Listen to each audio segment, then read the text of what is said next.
Hello, guys, and welcome to In the News with David Lucas. I'm broadcasting, I'm streaming live from Krabi, Thailand. And I created this channel so that we can discuss some political events and different things that are going on around the country. And so we're just going to get right into it. This is a new stream. This is a new platform for me. Right now, I'm in the process of traveling the world for the next 2 years. And COVID-19 hit, so we've got a lot to talk about. Today, the first thing I wanted to bring up is that I wanted to discuss what's going on in the Trump administration, Washington, D.C. right now in America. To date, the last that I saw last night, America has 68,000 COVID-19 deaths as of yesterday or last night when I last watched the news. It was predicted that we would be able to flatten the curve and the death toll would not be this high. But now they're coming back and saying it's going to be double, if not triple that number, because that number was based on the fact that America would do the right thing as far as the government would be supporting the states would be getting all the information they need, all the protection for the hospitals, all the tests, all of that kind of thing would be going. Everything would be running like a machine by now, and of course it's not. States have eased into opening back up, even though the virus itself is escalating. So it's causing a big problem. And so right now, to date, and what I want to talk about today is Donald Trump has decided that he wants to blame this on China. And so right now, his administration is taking an active stance against China. They found the person that they want to, or the country that they want to blame this on finally, instead of taking responsibility and saying, hey, we knew about this back in January. We didn't act responsibly. We didn't gear up. We didn't get everybody into protection mode on this virus. Instead, what he decided he wanted to do is say it was a hoax and that it was to come against him negatively in the next election. And this was something that the Democrats were proposing to, change the narrative, change the conversation, and, stop his, I guess you call them his campaign rallies and go against him. This was the next thing after the Ukrainian event some months ago. Well, it turns out that the COVID-19 was real, and his response to it was pathetic. And so now he's been looking. If you watch the last couple of weeks, he's been looking for someone to blame this on. He's targeted several people. Over the weeks, he's had Dr. Fauci that would come on, explain to everyone what the virus was, the things that we needed to do to protect ourselves. Dr. Birx would come on. They would explain, the medical professionals would come on and say, these are the things we need to do. The virus is going to hit and it's going to take out a lot of people, but these are the things we need to do to minimize that. And so they did what they could to come on, explain it to the American people that these are things we need to do. We need to stay at home. We need to wash our hands. We need to protect ourselves and our families. These are the things we need to do. So in the last few weeks, the Trump administration has been, it's gotten out to public that the Trump administration have known about this since January, but they didn't take it seriously until now. And now that they're starting to take it seriously, there's certain things that the president does not want to do. And I'm going to go through these with you because he doesn't want to look bad. His whole thing is about his ego and about how he comes across to the American people. He wants to seem like he knows it all. He never apologizes. He attacks anyone that comes against him or makes him look bad. So everybody in the White House and in the government right now um, are walking on eggshells because they don't want to make him look bad. But in his defense, what he's trying to do is he's trying to find someone that he could pin this on. Because in January, his indecision was a decision. He didn't do the things he needed to do to prepare America for the virus. Now, when he didn't do that, as a result, American people are finding themselves losing family members and friends because they thought that the virus was a hoax. They were under the impression that he was leading them in the right direction. Well, he's not. He hasn't been. He hasn't done his job. He's done a poor job. Now, he goes on television every day and says he's doing a great job because that's the soundbite that he wants the media to latch a hold on to, the radio and television, that he's doing a great job. That's what he wants them to play in the news. The truth is, he's done a very poor job of protecting the American people. And that's the fact. People can steer around it. People can talk around it. People can excuse it. But the fact is, his administration has done a very poor job of protecting the American people. And I have friends that say, oh, you're giving him too much power. You're saying that he has too much control. He doesn't have control of the states. He doesn't have control of these things. Well, any president has a lot of power. There's a balance of power, yes, but the president has a lot of power. And his intentions can be met with other structures within the government to protect the American people. Let me give you an example. Before this all happened and we find ourselves in a pandemic, the president was given a task force left for him by the Obama administration. There was already a task force in place for something like this to happen. Would it have protected America from everything? No, nothing would. But the Obama administration left a pandemic team in place in the event, out of the stars or out of the universe, something like this would happen. One of the first things that the Trump administration did is they dismantled the team. What do I mean by that? Donald Trump went on a firing spree. He fired everybody in the administration that didn't stand with him.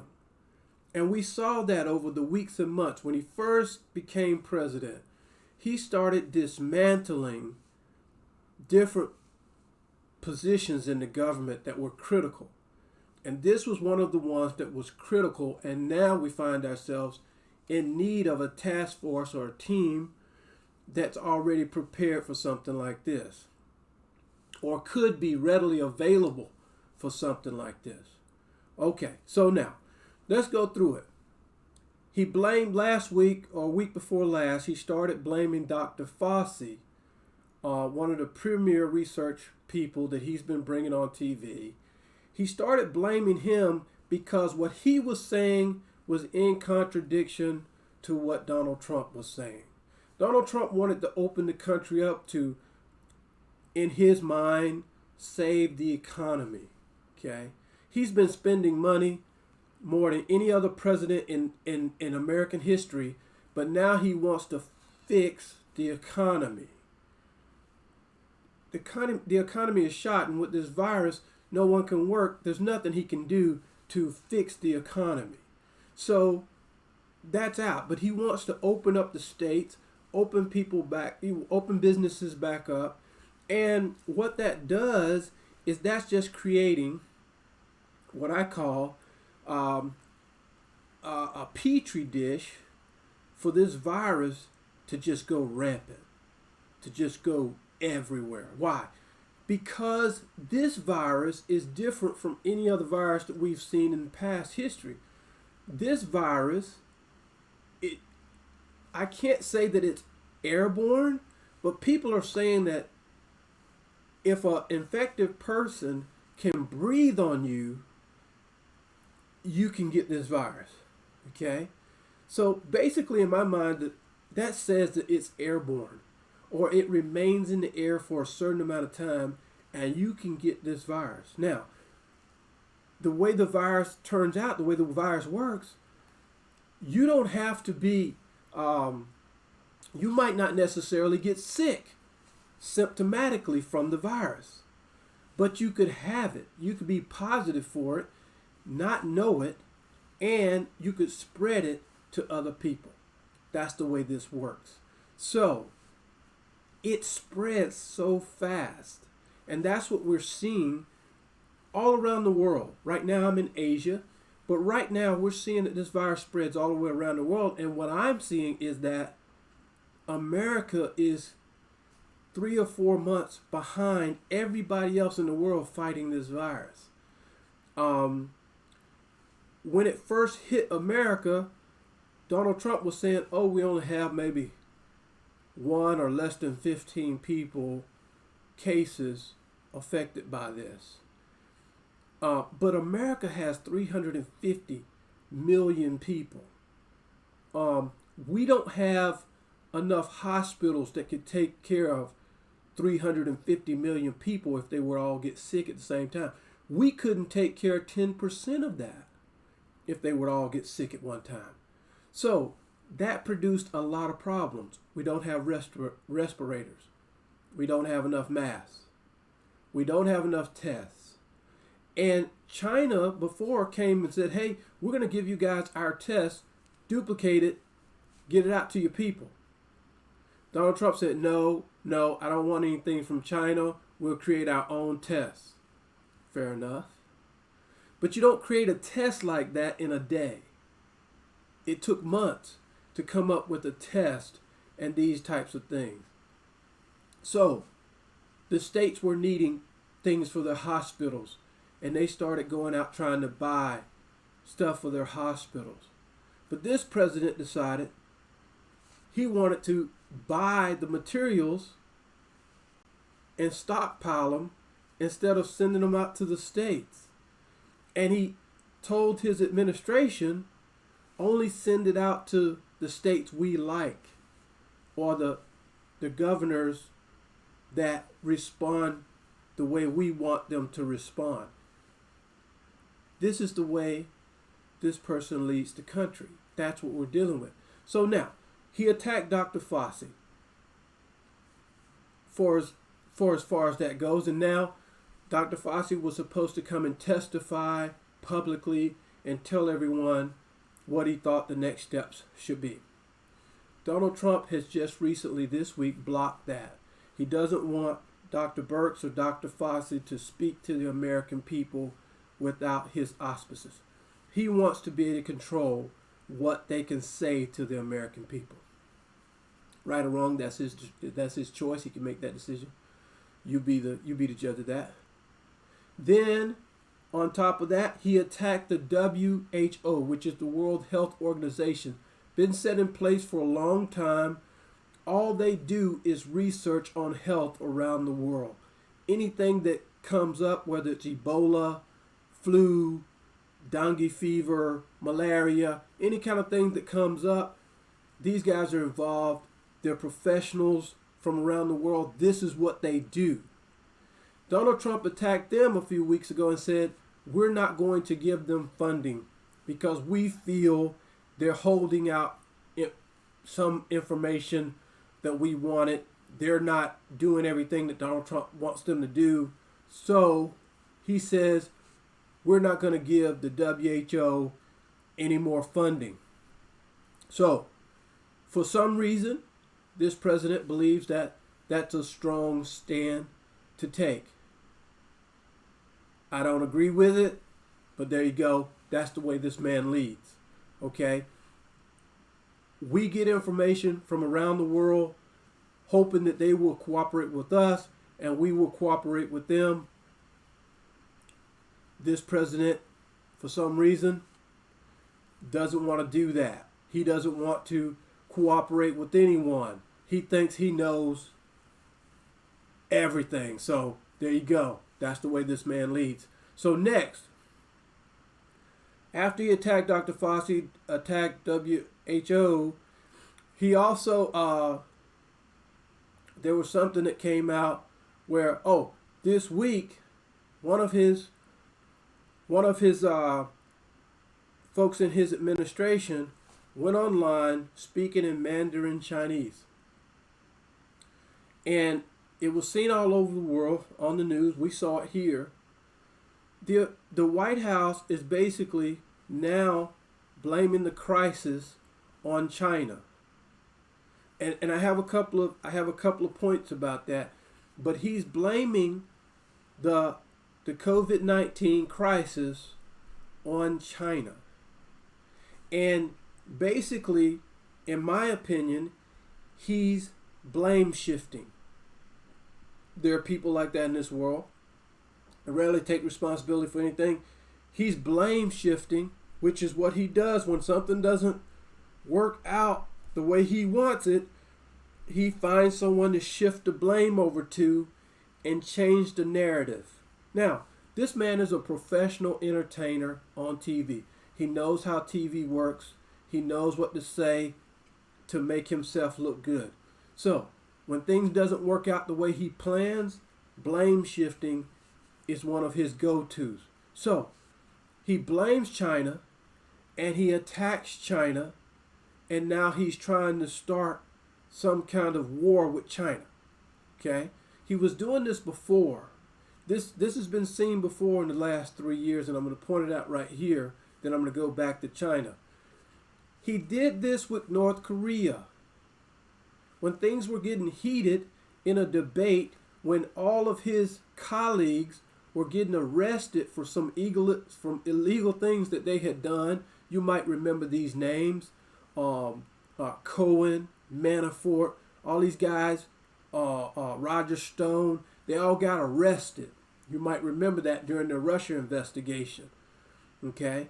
So he blame shifts. So what he does there is when someone comes against him and he has no other remaining excuse, he blame shifts. So what he did was he decided he's just gonna blame shift this incident also. So he did this with North Korea, and he started calling Kim Jong-un Rocket Man, and he threatened to attack him. That didn't work out so well, okay?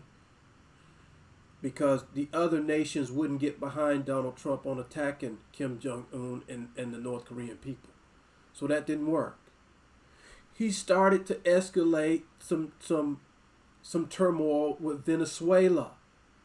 Okay? That didn't work out because Russia backs Venezuela on a lot of things, and they have military equipment in Venezuela, and they didn't want the Americans to have that territory, so that didn't work out for Donald Trump. So then he started a thing with Iran. Now, Iran had done some things in the past, but the Obama administration and others thought it wasn't wise to attack Iran. Iran is a very sensitive spot for Americans. And we have people there, about 5 to 10,000 troops there, or we had back at that time. Donald Trump fired on Iran to kill a leader there, a great leader. And he did. And he almost started a war from that. Okay? So fast forward a couple of months. We're beyond that. Iran thought he was crazy for attacking them, but they didn't choose to attack us back. Okay, they made some errors there. They did shoot off some missiles there, and they hit a plane that was traveling over Iran at the time, and that was a mistake. Okay, but they took ownership of that mistake, right? Whereas our president rarely takes ownership of anything. Okay, so now they've come against so these were all distractions, and that particular distraction in Iran was because he was going through a case. He was going through a case where he might have gotten impeached, and he needed a distraction right before the voting of the impeachment. So he attacked Iran in the middle, and he did that. That was a strategy. That was a distraction. That was a strategy, and he came up with that And he's doing the same thing now with China. So when you're in a position like this, you're the president, and 68,000 Americans have died on your watch, and there's no other way to get this off the television, get this off the news, get this off people's minds, because they're home. They're home 24/7 right now. They're not working. Only thing they're thinking about is this disease, and they see all the craziness that's going on in the White House. How are you going to distract these people? How are you going to get COVID-19 off their minds? Well, you start a war. And so right now, he's trying to pick a fight with China. China is saying his claims are insane. They're unbelievable. China was devastated by this virus. So was South Korea. So was parts of Spain, Italy. It's everywhere. So, and America's being hardest hit. Okay, America's being hardest hit. China is saying, you want to pick a fight with us now? How does this even make sense?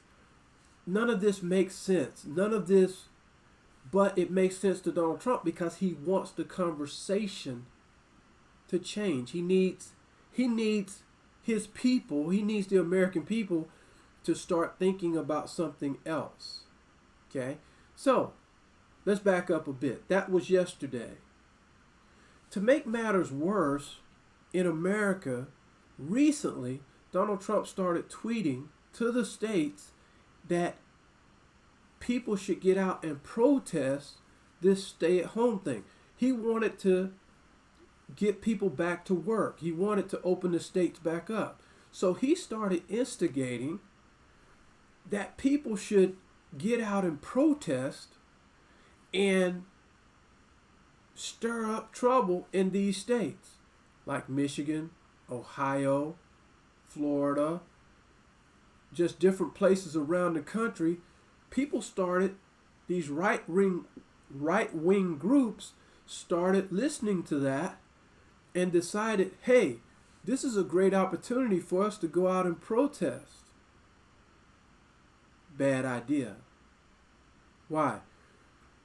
Now you're creating protests where large groups of people are coming together. Some of them are wearing masks. Some of them are trying to distance. That's impossible. So what does that do? That creates problems for the local hospitals. Because in a few days, those same people get sick. Not only that, not all of them will get sick, but then if they do get sick, they're taking the disease back to their homes, back to their families. And for those of them who work and are essential workers, they're taking it back to work and they're spreading the virus faster. So that's where we are today. That's what we're talking about. Does it make sense what the White House is doing? What do you think? I've kind of brought you back up, all the way back up from January till now. I've covered as much detail as I can. What are your thoughts about it? Do you think the president is doing a great job or is he doing a poor job? My thought is he's doing a poor job. My thought is he will continue to get support on anything he decides from a small group of people, but I think he's making the wrong choices for the American people.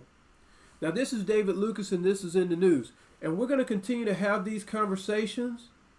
I want you to subscribe to my channel and check out what we're going to be talking about. You don't have to agree with me. That's okay. I just ask that everyone be respectful in their comments towards whatever we're talking about. If you think there's something that you really want us to touch on, let me know in the comments and we'll look at it and see if it's something worth bringing to everybody. Right now there's a lot of stuff in the news, so I'm going to be trying to catch up with everything. Also, right now in my streaming, I only have one camera here, but I'm trying to work it out. This is a new platform for me. I'm trying to work it out to see how I can bring other people into the conversation and make it more dynamic, because I'm up for hashing it out with people when it comes to politics. So I just want everybody to wash your hands, stay safe, take care of your family, above all, and God bless you.